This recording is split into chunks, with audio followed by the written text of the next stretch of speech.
Oh, that's so funny. Hello. Hi, Shireen. How are you doing? I'm very well, thank you. Thanks for having me. Yeah, it's so good to connect with you, and a wonderful way to kind of end a Friday and start the weekend, just to be able to have a chat with you and see what you've been up to, all the impact you've been having, what's going on. So for those who are unfamiliar, perhaps, why don't you give us an intro to who you are and what you do? Sure. So my name is Shireen Onia, and I guess before I speak about my work, my interests, I am a very strong Christian by heart, and my values and my faith drives the way that I interact with people. I'm a mum. I've got 2 kids. The one is, and I always say this, the one is 6 going on 18, and the other one is 12 going on 21. I love them, but they drive me crazy, and I'm so excited for schools to go back next week. I'm married. I have a husband. I say sometimes I have 3 kids, depending on my husband's behavior. That's a joke. He always laughs at it. And then I'm also a mum of 2 fur babies. So we have 2 cross Labradors, and they're just absolutely adorable. So we love animals. I myself am very passionate about being outdoors and doing things outdoors, and just being able to breathe in fresh air and just experience new things, and walking on the mountain and in the park. It revives me, and it brings me lots of energy. In terms of what I do from a business perspective, I have a business by the name of Service Gurus, which was founded in 2015. It is a learning and development business where we operate in various different industries, but probably about 70% of our business is in the tourism and hospitality space. We do project management, so we have such an amazing time because we get to go to such beautiful places where we upskill and train these individuals for new properties. Our most recent project was in the Kruger National Park. We launched a hotel in a train that's on a bridge. It's a one of a kind. It's a one of a kind. It's called the Kruger Shalati Train and Station, and it is incredible. They've just won the top destination in Africa, so it's great to be, associated with brands like that. We've traveled all over South Africa, and we've also had the blessing of going to Rwanda to train. With 2020, it's sort of speeded up our process in terms of going online. So we started developing quite a bit of e-learning content. So we digitize content and we make them into animations, into videos, and all sorts of interactive content for different companies to get their learning across. And that's Service Gurus. And then I have another business with my husband. We've had this business for just over 5 years, and it's called Proparty. It is a long-term and short-term rental management company where we manage properties on behalf of owners who generally live out of South Africa. And we literally say to you, give us your apartment, we'll treat it as your own, and we will do everything for you, from interacting with your customers, to the reservations, to optimizing rates, to the cleaning and maintaining of your properties. You literally just give it to us and we'll pay you the money at the end of the month. My latest baby last year in 2020 that we launched came from Proparty, which is called Proper Clean. And it is an online information portal for domestic workers, where domestic workers and office cleaners can take learning into their own hands. There's a massive part of our economy that for us, we have 30 domestic workers that worked for us last year that didn't have work for 3 months. And we were kind of sitting there going, okay, well, while they're not working, what can we do for them? Let's upskill them so that when work becomes available, they are ready. They trained not only with regards to COVID-19 and maintenance, but also upskilling them in terms of confidence, in terms of their communication, potentially going for an interview, writing up their CV. So just upskilling a massive part of our community that allows people like me as a mom, as an entrepreneur, to be able to actually work, because I know that Gloria's here and she cleans my house and she potentially maybe watches the kids while I'm busy.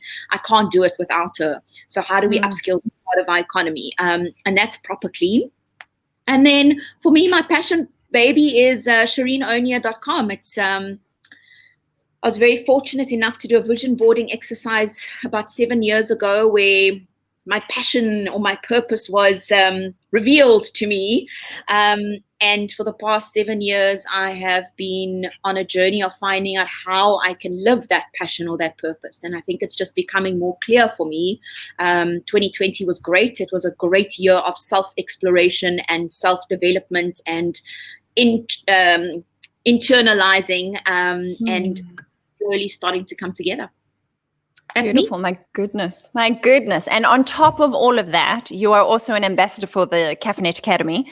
And, which is why we're doing these featured ambassadors, because you hold space, and such beautiful and incredible space for women on a monthly basis to connect and support each other. And you are leading the way in terms of being a space holder for them.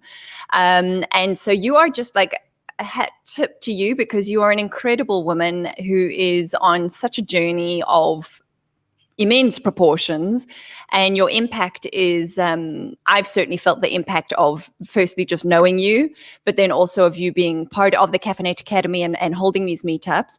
And so I'm so excited to be chatting with you now, just to kind of have a casual back and forth about how you do all this amazing work that you're doing, and then still show up and have all this energy and all this like gumption and motivation and the vision that you've got for yourself. So thank you so much for everything that you do and for showing up here today. Thank you. And I think that's an important thing that you're mentioning is the ambassador with CAF-Innate is, I've tried ambassadorship with quite a few other brands before. Where initially I thought, this looks like a fit. This project or this thing looks like something that I want to support and I want to be involved in. And I've gotten involved, and then I realized, the values are not actually aligned, and what they said is not actually what is happening.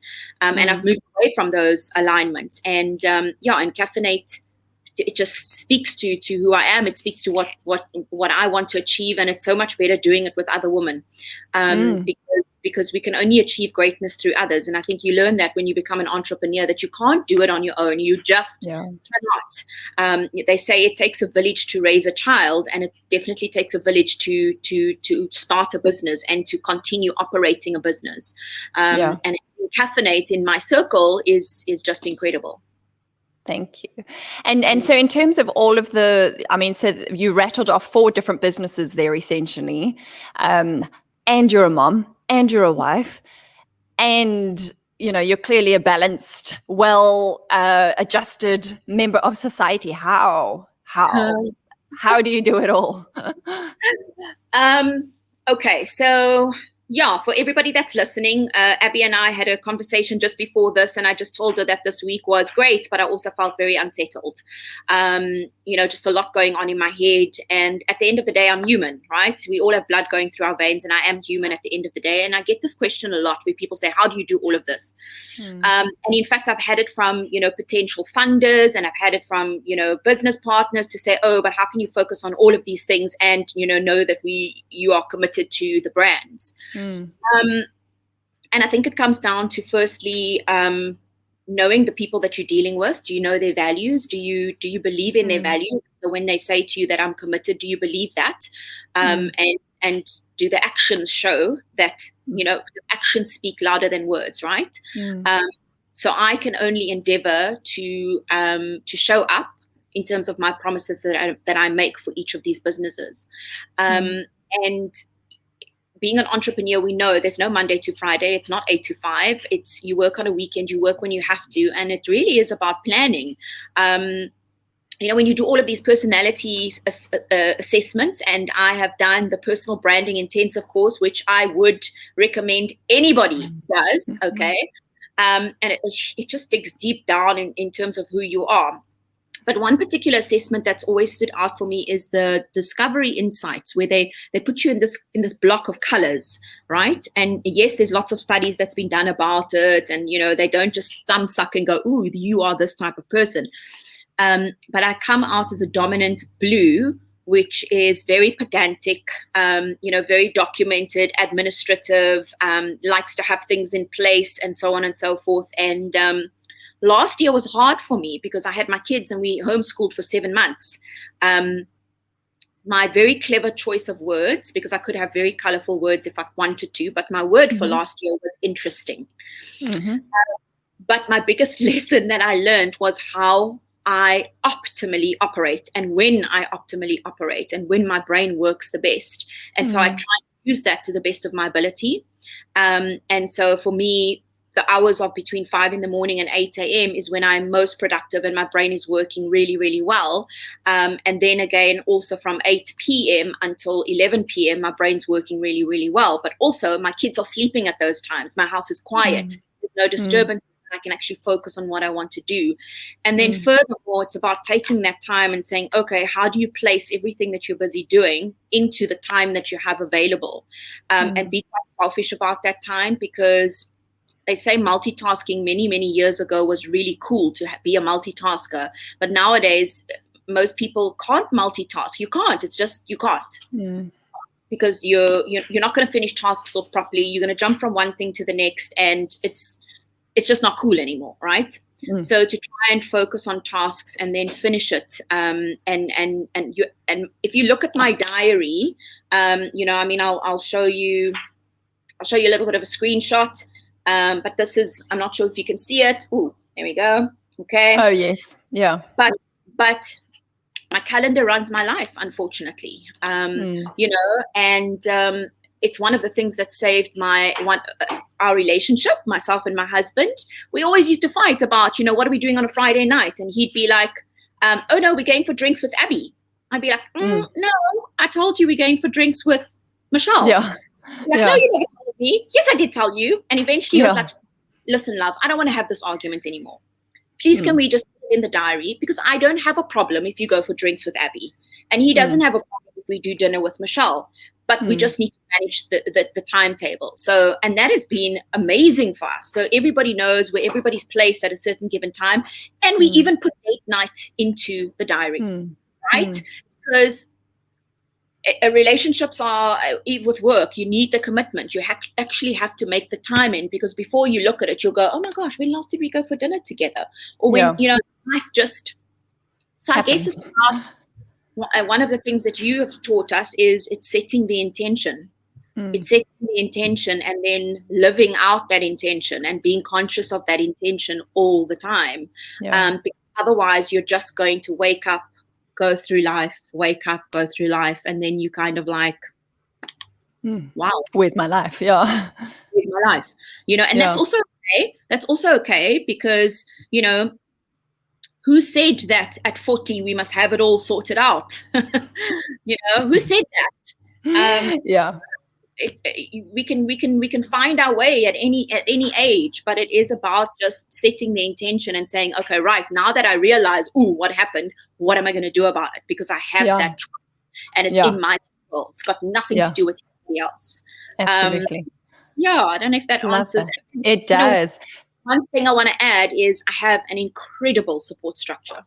My husband is incredible. I have my in-laws, I have my parents, and I have people that support us in terms of looking after the kids, and I have my circle of people who I know I can count on, and who will, especially those who will tell me like it is, like, no, you're on the wrong track. You need to do X, Y, and Z, as opposed to going, oh my gosh, you sing so beautifully, but meanwhile I'm breaking fingers while I'm singing. Structure is important. Yeah, absolutely. So there's two things that you said in there. Three things. So that support structure, so important, and whether from the close centric circles moving outwards, so from the closest people closest to you, and wider community, so invaluable. And the other two things that you mentioned that I want to touch on, firstly, in terms of the planning and given that this is the theme that we have this month inside the Academy, and Colette has been talking so much around being intentional about planning every week.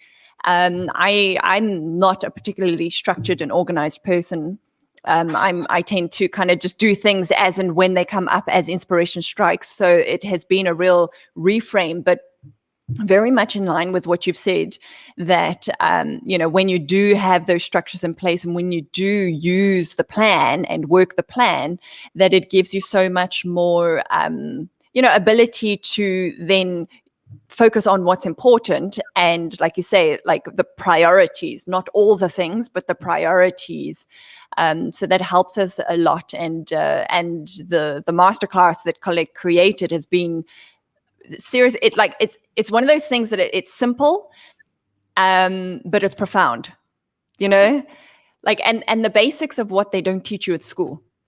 Yeah. They don't teach you this. Like, you're handed your timetable. They don't explain and teach you working their timetable. So that was the first thing. So have you always been an organized and an organized kind of person and a planner, or has it been something that you've kind of evolved into? I have always been an organizer and a planner. So everybody always comes to me for event planning and for, sorting out the family holidays and, all of that kind of thing. So I'm really good at that. But in terms of, when I started being an entrepreneur, I wasn't as focused as what I am now in terms of time. Like I think at that, I don't know if it's because I turned 40 and things have changed. I don't know what's going on, but time is just it's very evident. Like time is that I'm focusing all the, and I actually posted something on Instagram and Facebook last night or earlier today. My father-in-law asked us a question 2 nights ago at Eid dinner. And it was quite interesting because he asked, guys, I just want to ask everybody a question. Where do you see yourself in the next 12 months or in the next 2 years?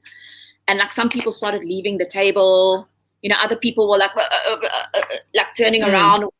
And then of course he always picks on me. So then he was like, so Shireen, what's your 12-month and your 2-year plan, whatever. And I said, you know what, actually, right now, I'm just focusing on this moment right now and being the best that I can right here, right now, taking it all in, because we've gone through all of this stuff and we've seen how we've lost people and, how people have lost businesses and how lockdowns given families an opportunity to reconnect and rekindle and rebuild their lives and whatever the case is. But time is in all of those things. And I said, that is what I'm focusing on right now. The time that I'm given every morning to be grateful that I'm waking up, and then to do the best that I can within line of the purpose that I'm wanting to live. And that is to help and develop other people. And every single thing that I do needs to be in line with that, and just to cherish the moments that I have, because we can't get time back. You can't. So if you're not planning your time, I went to a funeral and somebody did a speech. The priest did a speech, and the funeral title was, let's say, born in 1956, died with a dash, died 2021. And the priest spoke about the dash. And he ended off and he said, what is your dash? I was like, flipping hell. It was like, what are you doing with that dash, with that time between when you were born, and what is the legacy that you're going to be leaving? And you can only do that every single day. You can only do it one day at a time. Yeah, that is so true. And I mean, I resonate with so much with what you've said in terms of, turning 40. And that was the second thing I was going to bring up is, that there is a shift in how you are, like who you're being and how you exist in your dash, like suddenly something changes, it feels like, and you're told this before you reach it, and like every life begins at 40. Well, my goodness, how are you navigating this? Because it's such a topic that is it's certainly relevant for me. And I think it is a topic that, what does that mean? Life begins at 40. So what does that mean for you? How, like, what's that definition of life begins at 40 for you? What's your perspective shift? Okay, so firstly, I'm still 39 because I couldn't celebrate my 40th last year. Okay, right. So it's on hold. Okay. And in fact, my birthday's next Friday, so I'm turning 41 next Friday. What does that mean? if you ask any of my kids, they know that the F word is one of my favorite words, right? And they'll tell people, Mommy's favorite word is the F word. Okay. So I guess one of the things is I give less Fs. Excuse the language. That's all good. But somehow there's been a bit of a release in terms of fear of what other people think or judge or, anything like that. That it really is about me. Because if I'm not taking care of myself and if I'm not enhancing and developing myself and looking after my mental health and everything else, there's no possible way that I can do that for any of the layers that are beyond me. And further from me, it's then my husband and my kids. And further from me, it's then my parents and our parents. And then who's that next layer in terms of the people that we love. And, so the partners that we have in business, but that circle that you keep close in terms of who's on your side, that has changed a lot for me. Wow. There's some people that have been lost along the way. You can stay away from certain people, and that's what I've had to do for me. Yes. And I'm okay with that. Yeah. Amazing. And then in terms of, so obviously when did you start your entrepreneurial journey? How old were you then? So I started working when I was very young, and the reason I started working was because, and this goes to show my love for shoes. I wanted a certain pair of shoes at 16.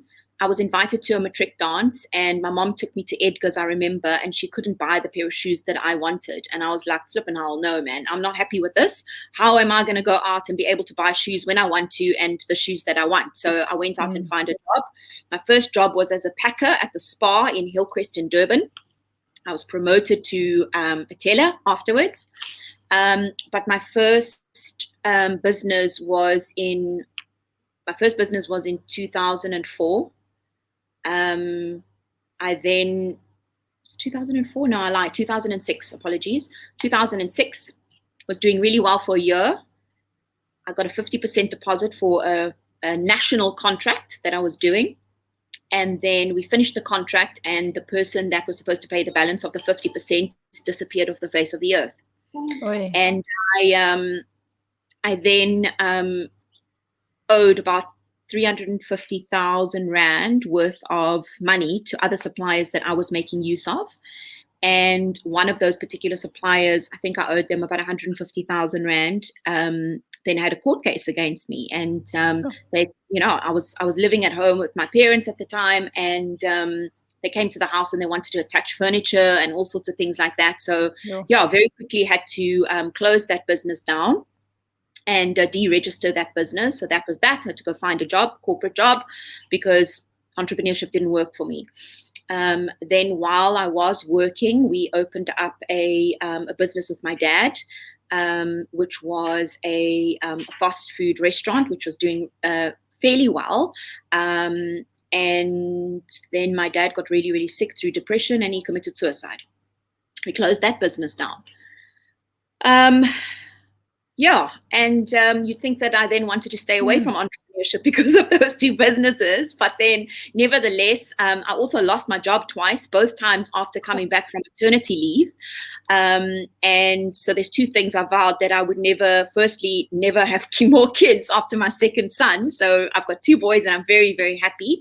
But secondly, also that after my second son was born, which is now 7 years ago, that I'd never go work for a corporate again. And there's nothing wrong with working for a corporate. You can have great experiences. I did have great experiences. It was very brave of me to action losing my job after both occasions where I took the companies to the CCMA and I won my cases. But that's where I then started and said, well, I'm not going back to corporate. What can I do? So how do I then, and it's one of the things that I want to focus on, is how do I then look at my skills, and how do I then look at not necessarily my education or what I studied, but what do I have to offer and what do I have to give that I can try and make money out of? And for me, it was, well, I have something to give back to hospitality and tourism because that's the industry that I always worked in. Start a training and development company. I mean, I had very little experience besides the fact that when you're a leader, you're always mentoring, you're always coaching, developing people, but no formal experience in terms of facilitation or anything like that. And that's Service Gurus was born. And my husband's quite an entrepreneur, so property was his idea. Again, it was about we were renting out 2 of our properties on short-term rental. Our friends saw that we were doing well, and they were like, "Oh, don't you want to manage our property?" And we were like, "Okay, fine." And then someone else is like, "Oh, don't you want to manage my property?" And eventually we were at 12 properties. And then he was like, maybe we should start a business of, from this. And at that stage, I was like, sure, let's do it. And at the end of March last year, we had 95 properties. Sure. So yeah, it's entrepreneurship is there's risks. Yeah, there's big risks. But you got to be willing to take those risks. You got to be willing to, if you ask and people say yes, then you got to move. Yeah, absolutely. My goodness. You must be willing to move when people say go. Yeah. It's scary. That's one of the things that I want to focus on is releasing that fear. How do you release that fear? Because fear is the biggest thing that holds all of us back. And the funny thing is we already know what the answer is. If we're going to ask, we already know it's going to be yes or it's going to be no. But it's about how do we deal with the no, and then if people say yes, how do you then action that yes? Because it's all good to talk, but the action is what speaks at the end of the day. Incredible. My goodness. And what a beautiful, colorful journey you have gone on in your entrepreneurial experience. And how has that changed, turning 40? Has your approach to, so you mentioned dropping the fear or working to drop the fear, continually working on that. In terms of being, 40 and over, has that impacted how you are now running these businesses that you started pre-40? Yeah, I think that I will try everything except standing with my legs showing on Sea Point Main Road in Cape Town.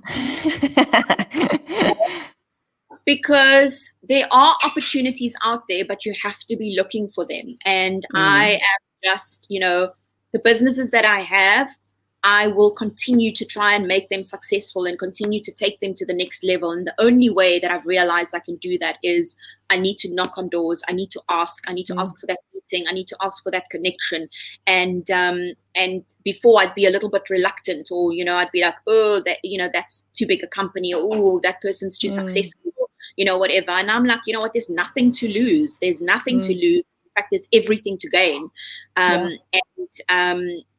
If they say yes, and I've met some incredible people along the way in the last couple of months. I've met some incredible potential partnerships and businesses, and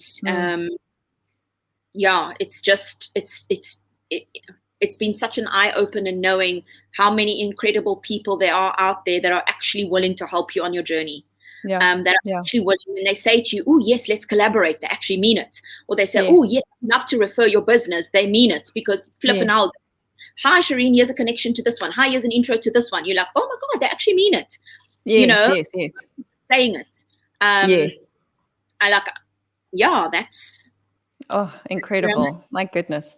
And is there anything then, because it sounds like you are on an incredible trajectory, and the turning 40 has been the best thing that could ever have happened to you.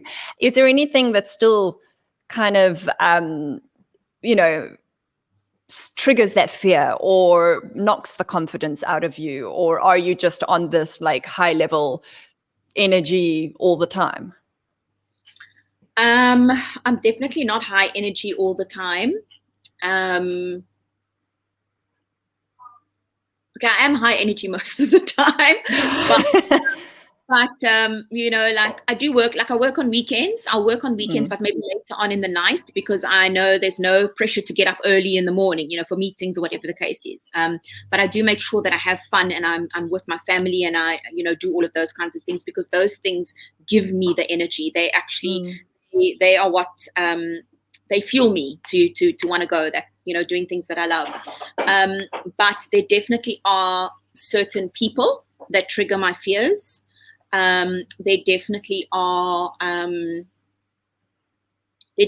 moments, where I'll have to sit for a few days sometimes to say, am I going to do it? Am I going to say it? Am I going to respond? Am I going to, whatever? Because fear of, well, what are they going to say? How are they going to respond? Are they going to crap me out? Are they going to judge me? Are they going to, put me down completely or whatever?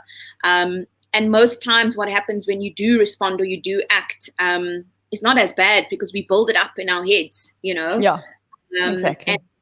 And because I'm such a passionate person, when people do say no, or when people do retaliate or give feedback that is not necessarily what I expected or wanted, I do feel hurt, because I'm human at the end of the day. And I have a few people who are my sounding board.